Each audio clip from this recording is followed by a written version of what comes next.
स्त्री का घर इमोशनल कहानी। तुम्हें कितनी बार बताया है, मेरे तैयार होने से पहले मेरा नाश्ता तैयार हो जाना चाहिए। शादी के 25 सालों बाद भी मुझे क्यों बार बार एक ही बात बतानी पड़ती है लता? तुम्हें क्या है?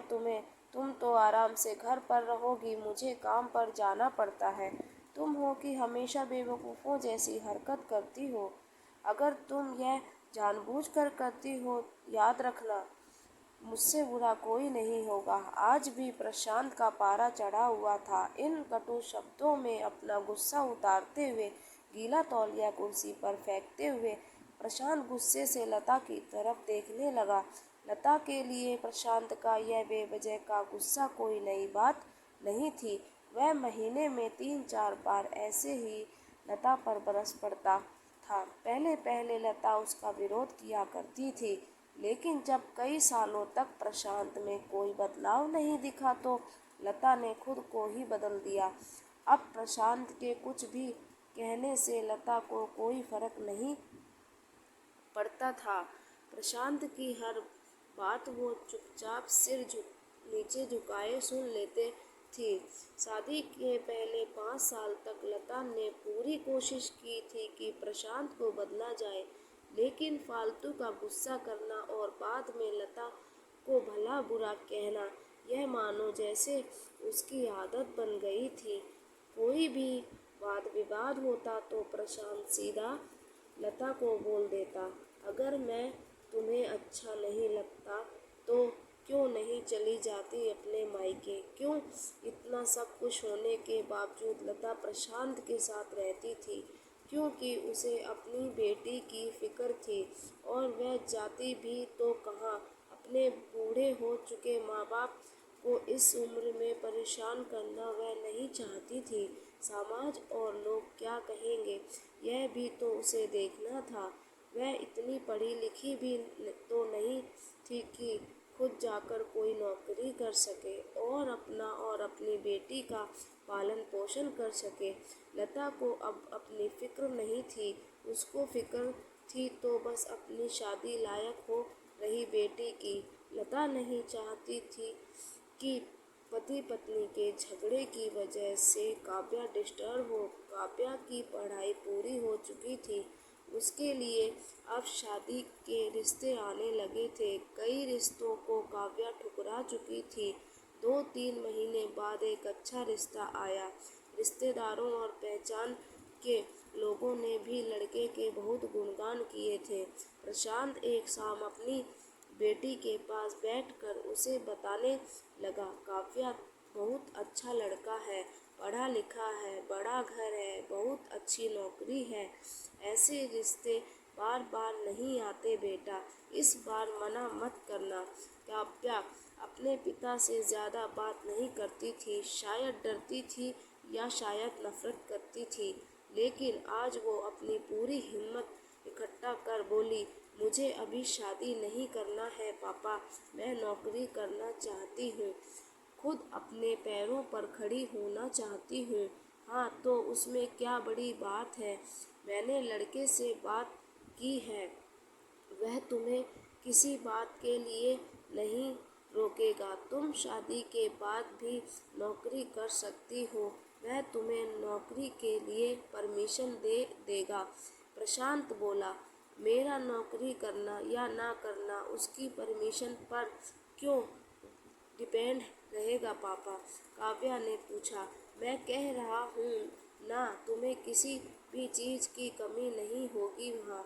ऐसे रिश्ते बार बार नहीं आते, इसे ठुकरा मत, बहुत खुश रहोगी तुम वहाँ। प्रशांत बोला, पापा क्या मैं उतनी ही खुश रहूँगी जितनी मम्मी इस घर में खुश है?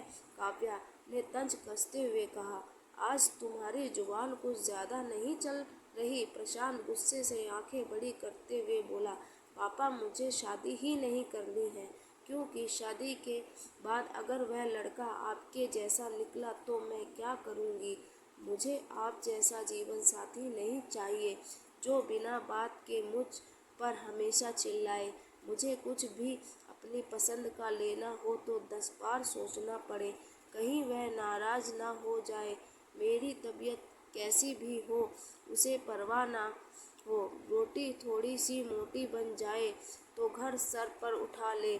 उसकी चेक बुक ना मिले तो भी मेरा ही दोष निकाले और हर छोटी मोटी बात पर मुझे मायके जाने के लिए कहे। काव्या ने अपना दिल खाली करते हुए पापा से सब कह दिया। प्रशांत का गुस्सा सातवें आसमान पर था, लेकिन उसके मुंह से एक भी शब्द नहीं फूट रहा था। वो काव्या की बातें सुन रहा था। काव्या उतना ही बोलकर चुप नहीं हुई। आज पहली बार वह अपने पापा के सामने इतना कुछ बोल रही थी। पापा, आपने माँ के साथ हमेशा गलत व्यवहार किया है। आप अपने ऑफिस का गुस्सा बिना सोचे समझे माँ पर उतार देते हैं। कभी इस बात की परवाह भी नहीं करते कि उन्हें कैसा लगता होगा। आपकी बातें सुन सुन माँ ने अपना स्वाभिमान खो दिया। प्रशांत आज पहली बार अपने किए बर्तावों को महसूस कर पा रहा था। वो इतना ही बोल पाया, जो तुम्हारा मन है वो करो। मैं तो इतना बुरा हूँ ना? काव्या ने प्रशांत का हाथ पकड़ा और बोली, पापा, मुझे सिर्फ एक सवाल का जवाब दे दो। क्या आप चाहोगे कि मेरा पति आपके जैसा हो? अगर आपका जवाब हाँ है तो कर दीजिए मेरा रिश्ता आज ही, और ना है तो मुझे आत्मनिर्भर बनने दीजिए। प्रशांत कुछ भी ना बोल पाया और वहाँ से चुपचाप बाहर चला गया। आज उसे लता के सामने जाने में शर्म आ रही थी। चलते चलते उसकी आंखों से आंसू बह रहे थे। प्रशांत ने आज से अपने आप को बदलने का निश्चय किया।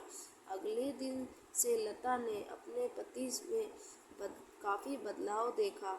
वह सोचने लगी कि जो हिम्मत काव्या ने दिखाई, वह हिम्मत अगर मैं पहले ही दिखा देती तो शायद आज परिस्थिति कुछ और होती।